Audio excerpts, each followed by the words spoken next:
اسلامی سال کی شروعات بھی قربانی سے، محرم جو پہلا مہینہ وہ بھی قربانی سے شروع ہوتا ہے، اور ذی الحجہ جو اسلام کا آخری مہینہ 12واں مہینہ ہے، یہ بھی قربانی سے شروعات بھی اور اختتام بھی۔ سب سے بڑی چیز یہ ہے جو اللہ نے ہم سب کو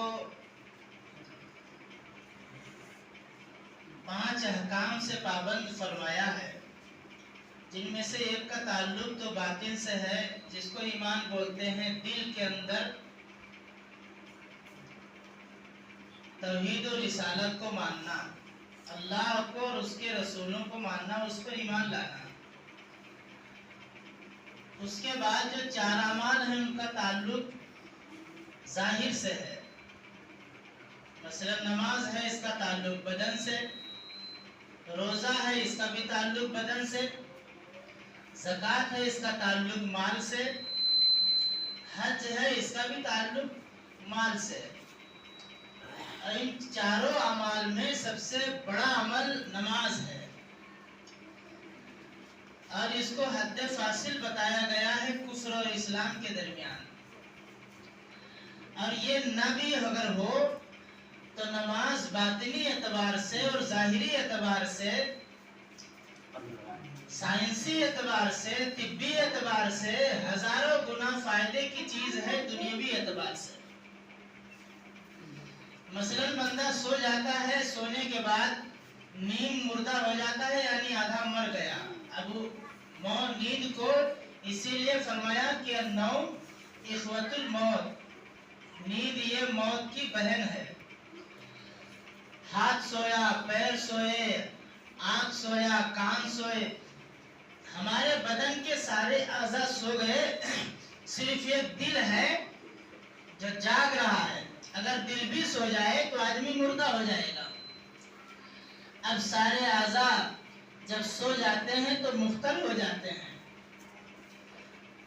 اسی لیے فجر کی نماز اللہ رب العزت نے فرض کیا کہ جب بندہ سو کر جاگے گا تو یہ 2 رکعت نماز پڑھے گا، جس کی وجہ سے اس کے اعضاء جو ادھر ادھر گئے تھے ہلکے سے، وہ اپنی جگہ پر مقام پر آ جائیں گے۔ آج دنیا یوگا کراتی ہے، پھر آدمی کام کے لیے نکلتا ہے فجر کے بعد۔ قرآن کہتا ہے جب فجر کی نماز پڑھ لو فانتشروا فی الارض، تو زمین میں پھیل جاؤ، وابتغوا من فضل اللہ، اور اللہ کے فضل کو تلاش کرو۔ فضل کہتے ہیں روزی کو، اپنی زندگی گزارنے کے ذرائع کو اللہ کے فضل سے تلاش کرو، زمین میں حلال روزی کماؤ۔ کام کرو گے، چلو گے، پھرو گے تو پھر یہ اعضاء پھر مختل ہوں گے، تو اس کے لیے بھی اللہ نے انتظام کر دیا۔ ظہر کی نماز، عصر کی نماز، اس کا فلسفہ بیان کرنے کے لیے بہت وقت درکار ہے۔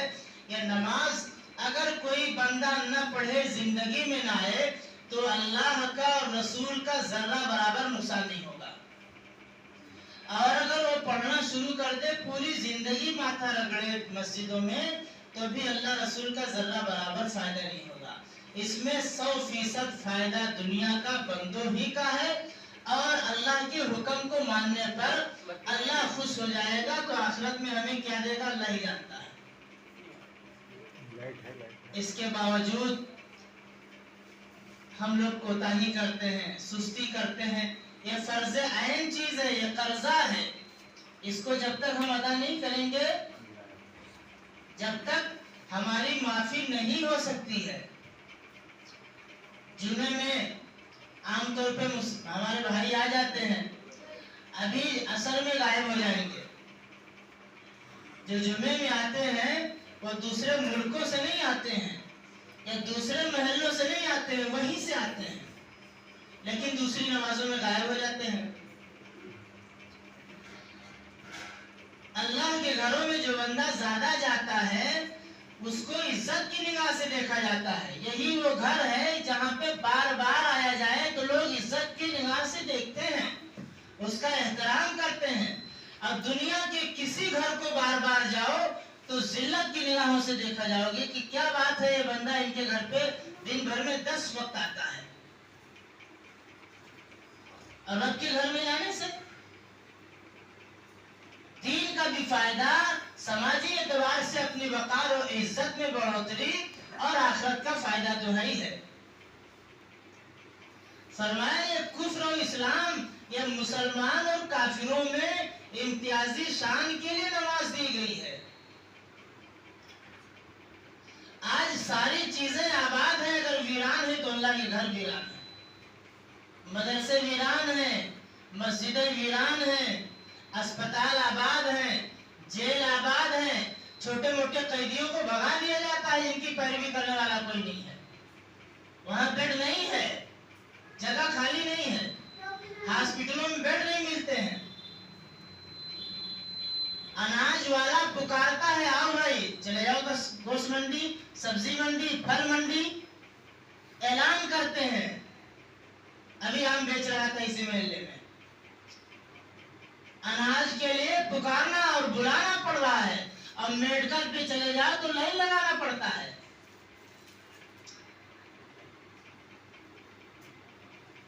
مسجدوں میں امام مسائل بتانے کے لیے بیٹھا ہے، مدرسوں میں تدریس کے لیے حفاظ علماء بیٹھے ہیں، کوئی جاتا نہیں ہے، اور ہم ڈاکٹروں کے پاس علاج کرانے کے لیے 2 دن پہلے پرچے لگوا کر ان کا انتظار کرتے ہیں۔ پتہ چلا ٹھیک لوگوں سے بیماروں کی تعداد زیادہ ہے۔ روحانی اعتبار سے اتنا ہم پسمردہ ہو گئے ہیں، اتنے ہم بیمار ہو چکے ہیں کہ اب ہمیں تمیز بھی نہیں ہے اچھے برے کی۔ ماں باپ کا کہنا تو ماننا بڑی دور کی چیز ہے، ہم پروردگار کا بھی کہنا ماننے کو تیار نہیں ہے، اور 24 گھنٹہ کوسنا، گالیاں دینا حکومتوں کو، یہ نہیں کرنے دے رہے ہیں۔ جب کرنے والی قوم اس دنیا کے اندر موجود تھی تو سپر پاور طاقتیں بھی ان کو دینی کام کرنے سے نہیں روک پائیں۔ حضرت محمد صلی اللہ علیہ وسلم کے ساتھی جو گنے چنے چند تھے، ایران اور روم جیسی سپر پاور طاقتیں اور مکہ کے بڑے بڑے چودھری ان کے پیروں میں لغزش اور جنبش نہیں لا سکے، نہ نماز پڑھنے سے روک سکے، نہ دین سیکھنے سے روک سکے، نہ دعوت و تبلیغ سے روک سکے، اسلام کا ذرہ برابر کچھ نہیں بگاڑ سکے جب گنتی کے چند تھے۔ اور آج یہ ہماری سرکاریں تو ہماری اپنی ہیں، یہ وہاں جو جاتے ہیں یہ ہمارے چنے اور نمائندے ہوتے ہیں، یہ ہمارے مخالف کیسے ہو گئے؟ ہم خود نہیں چاہتے آنا، ہمیں کوئی کان پکڑ کے مسجدوں سے نہیں بلائے گا، ابھی ایسا ماحول نہیں ہے۔ فرمایا بگڑے ہوئے حالات میں کام کرنے سے حالات بنیں گے۔ بیماری چھوٹی سی ہے، علاج کرو ختم ہو جائے گی، لیکن اس چھوٹی بیماری کو اگر چھوڑ دیا جائے تو وہ کینسر بن جائے گا، بڑی بیماری بن کر ابھرے گی۔ چھوٹے چھوٹے اعمال، چھوٹی چھوٹی چیزوں کی وجہ سے ہم چھوڑ دیتے ہیں۔ ہر باقی اور بالغ، ہر سوچ اور سمجھ رکھنے والا بندہ صبح سے شام تک کامیابی کی فکر میں سرگردہ رہتا ہے، لیکن اللہ کے گھر سے اللہ خود آواز لگاتا ہے، حی علی الفلاح، میرے بندوں کامیابی کی طرف آ جاؤ، اس کی کوئی کامیابی کی فکر نہیں ہے۔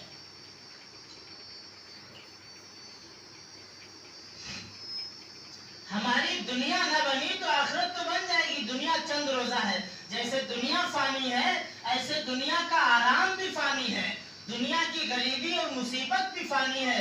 ہم اگر یہاں بیمار ہیں تو یہ بیماری ہماری موت تک ہے، ہم یہاں ارب پتی ہیں تو ارب پتی ہم، یہ مال ہمارا موت تک ہے، ہم مر جائیں گے، پھر ہماری قبر وہ فٹ پاتھ کا شہزادہ ہو یا شیش محل کا رہنے والا، دونوں کی قبریں ایک جیسی بنتی ہیں۔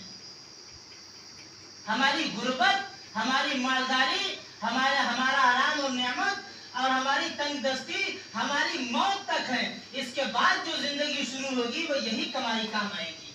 اللہ کے حکموں کو ماننے میں 100% کامیابی ہے۔ اگر نہ مانے کوئی بندہ تو نقصان اللہ رسول کا کچھ نہیں ہے، صرف اپنا ہی ہے.